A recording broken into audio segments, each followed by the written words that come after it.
So, we have three types of strains in molecules or in the mechanism we study. What are those? One is angular strain, another is torsional strain, and the third one is steric strain. Angular strain is the strain which is observed when the angle in reality deviates from the expected theoretical angles. For example, if you have a cyclopropane, so the carbon is sp3, the carbon is sp3 carbon. So, the bond angle expected was 109.5 degrees, but you have 4 carbons, you have 3 carbons which are arranged in a triangle. So, the bond angle is approximately 60 degrees. So, you have a difference of angle. So, the difference of angle is called as angular strain. So, the angle difference between expected and theoretical angle is known as angular strain.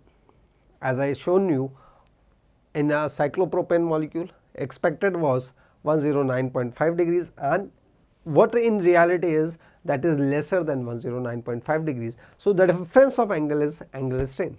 Similarly, in conformers, torsional strain exists. What is torsional strain? Torsional strain is the repulsion between bond pair electrons of adjacent carbons. The repulsion between bond pair electrons on adjacent carbons is known as torsional strain. And third, steric strain.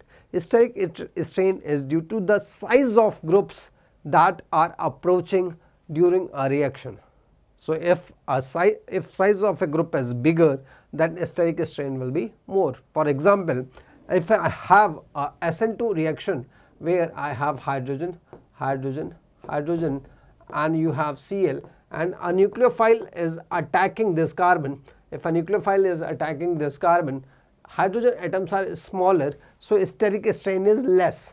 If instead of hydrogen I put some bigger groups, let us say I have CH3, CH3, CH3. So, size of CH3 groups will be more. So, size is more. So, nucleophile will get greater steric strain.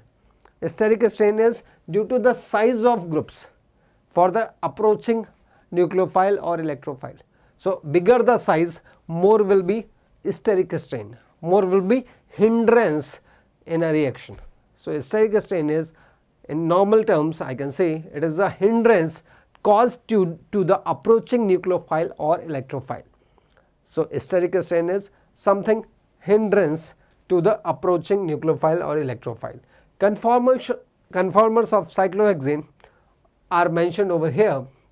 Cyclohexane basically exists in chair conformation, because chair conformation has the minimum repulsion values and it is staggered form, or we can say the bonds are far apart and it exists in a stable and low energy structure, right. So, you have, this is a boat conformer where flagpole repulsion is very high.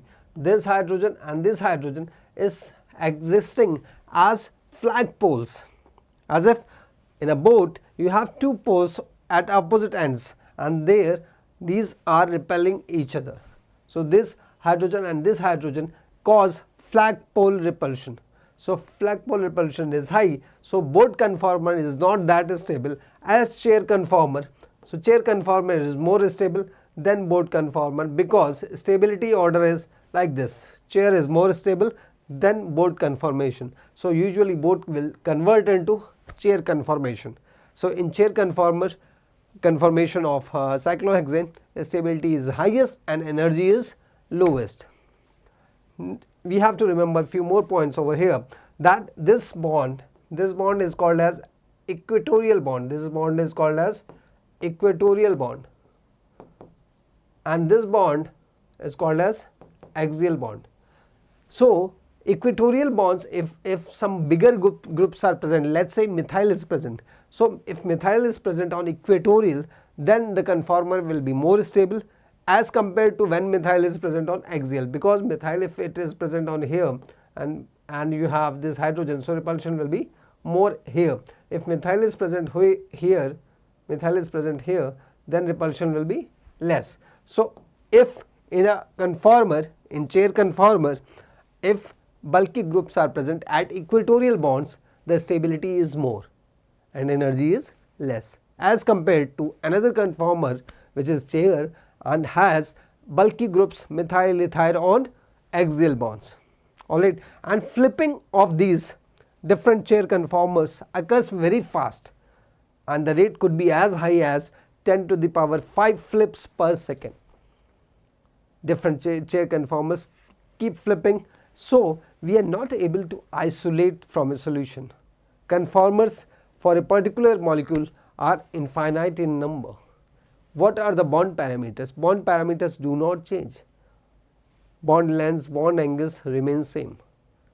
Alright, so infinite conformers exist, and we are only studying few which are highest stable, lowest stable, and some in between. Alright, so conformers of cyclohexane, the most stable is your chair conformer, and the half chair is one of the lowest in stability. Both is somewhere in between. It is neither very stable nor very unstable. So chair conformer, you have to remember, is the most stable conformer of cyclohexane. Second point you have to remember in cyclohexane conformers is that in equatorial position bulky group should be present, and axial some smaller group should be present for higher stability. If it is opposite, then the stability will be lowered. If bulky groups are present on axial, the stability is less. Alright, so this is it for now. Thank you.